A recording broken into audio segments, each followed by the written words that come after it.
So today I was thinking about like how you can shoot music videos with basically no money, and there's a lot of ways you can do this, obviously, and we're going to touch on some of the things I have personally done, and I wrote them down so I wouldn't forget them, and so we'll just start with the first thing. Best case scenario, you have someone in your life that is good with cameras and can help you with this sort of thing. I personally am lucky and have someone who can help me with these sort of things, and that would be my brother.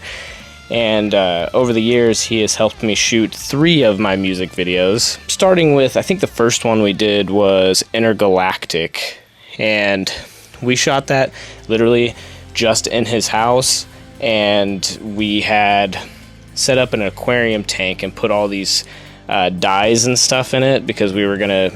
There's this old technique you can do where it looks like space if you use like a tank and stuff, and but we ended up, it didn't work out the way we wanted, but it did look cool, and we ended up using that mixed with just shots of me playing with that footage overlaid, and then we used like some geometric shapes to have just this cool looking shot. Like that's all it is. It's just cool looking. It doesn't necessarily tell a story or anything. You don't always have to do that.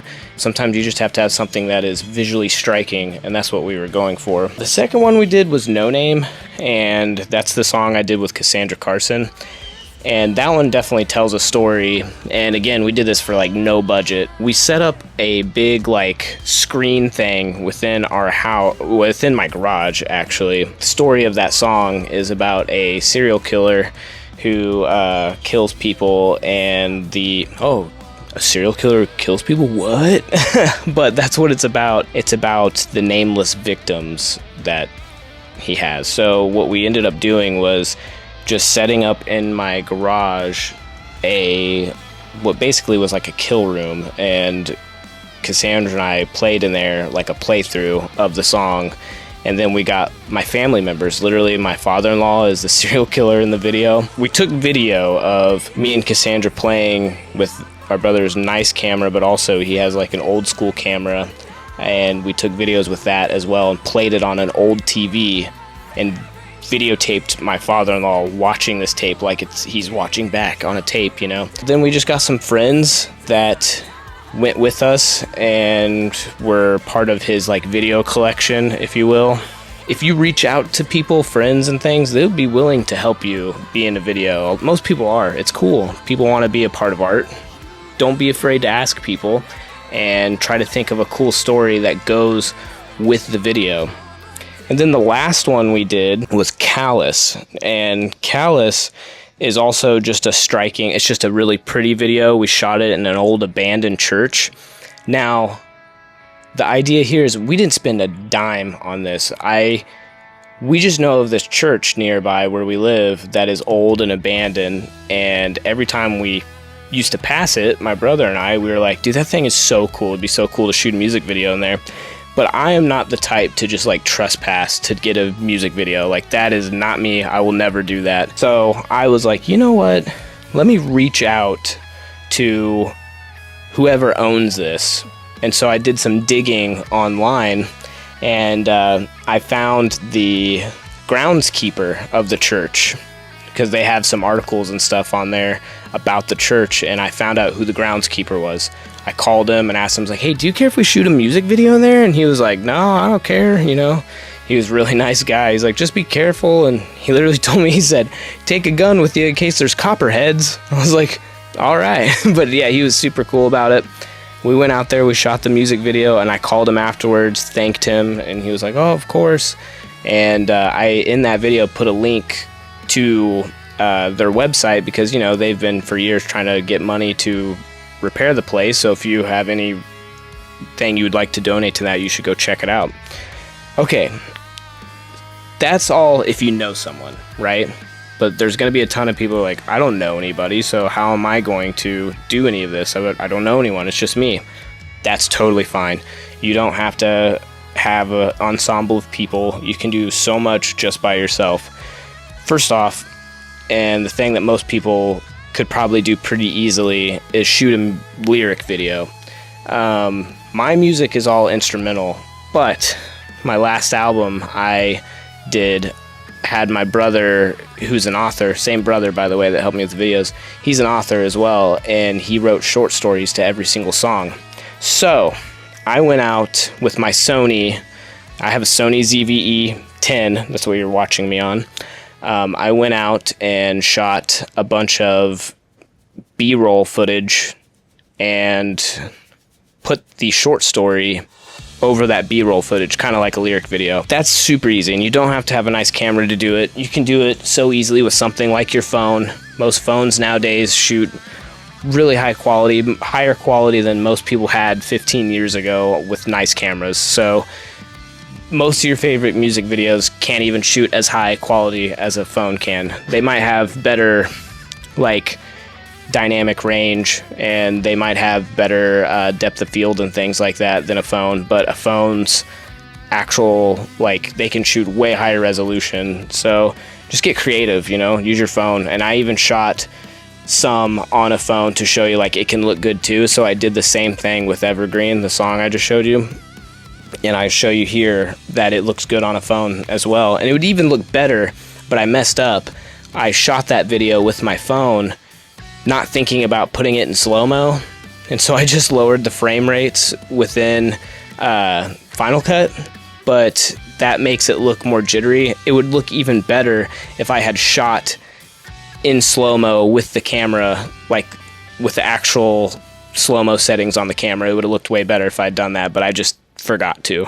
You can also do playthrough videos. Those are so easy. You just set up a camera and do multiple angles and do just play to the song, and you can release that like that, dude. And again, it doesn't have to be like a high-end quality camera. You can do it with something. I'll show you one. I did More by More by myself. My wife helped me shoot it, but I did all the editing and everything. That was shot on a Canon T6 or T5. I can't remember. I think a T6. And that came out like a decade or more ago, and that camera can't even shoot 4K. It only shoots 1080p, you know, and it's not as good of 1080p as it is nowadays. So don't let your camera hold you back. You know, it's usually not a good reason to not shoot a video. You just gotta be creative. And then also use old cameras. This is literally a Kodak, what is this, a Kodak Easy Share? Yeah, this thing I had in like middle school or high school, and it takes ass quality video, but that doesn't matter because it's a vibe. It looks like a vibe that we've all seen. Like, it'll make you feel nostalgic. And someone who did something like this, I don't know what camera they used, but they shot on something that had the same look that this camera does, is Morgan Nagler, I think is her name. Let me look, I could be wrong. Yes, Morgan Nagler. I think that's how you say it. If I'm saying the name wrong, please forgive me. Anyways, she has some videos, and I'll try to splice some of that in. Hopefully that won't get it demonetized or anything, but she has some videos where she shot with something that was low quality like this. At least I assume it looks like something from this, because when I take videos with this, it has that same look. And you could easily take something like this, and if you're creative with it, you could easily do something really cool. You know, it's a vibe. I think even 4 Year Strong recently released a video that I don't know what it's shot on. I think it's something nicer than that, or even if it was shot on a new camera, they made it look like that old, like 90s looking or early 2000s style footage, which is really interesting and nostalgic, and it's just a vibe, dude. That's the thing. Don't get caught up in specs, okay? The thing with music videos, really, there's just a few things you really need to do to have a good-looking music video. Like, I don't know a ton about cinematography. Like, I'm not great at it. I dabble, but really, like, you have a couple things. Story. If your video has a story, just have a really cool story. The image doesn't. That kind of comes second. Story's first. But if you don't have that, then have something visually striking.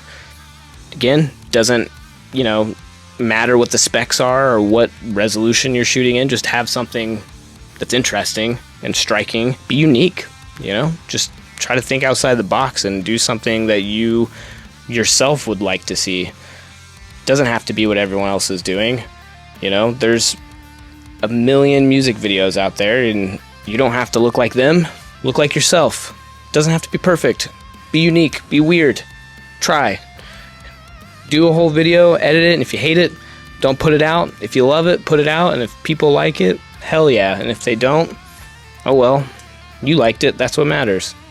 Be unique. Sometimes you gotta do what you gotta do. I am trying to sit outside, and I use these old lenses with my Sony, and so to be able to pull focus, which you have to do manually, this is what I'm doing. We're using a pot to pull focus. Sometimes you just gotta do what you gotta do.